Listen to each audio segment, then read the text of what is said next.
Andhra special பருப்பு பொடி செய்யலாம். எப்படின்னு பார்க்கலாம் பாருங்க. தோரம் பருப்பு, பைத்தம் பருப்பு, உடச்சக்கடலை 3 ஒரே அளவு எடுத்துக்கணும்.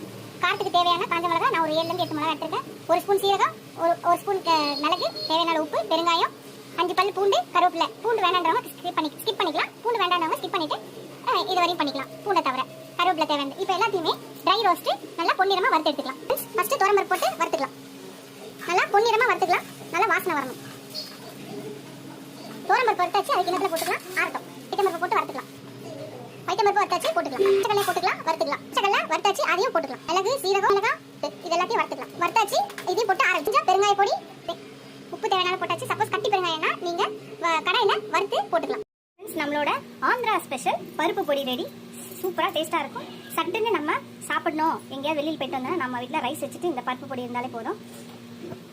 இந்த மாதிரி ஒரு தட்டில் சாதம் சுட சுட போட்டு இந்த பருப்பு பொடியும் கொஞ்சம் நெய் ஊற்றி தான் பிசைஞ்சு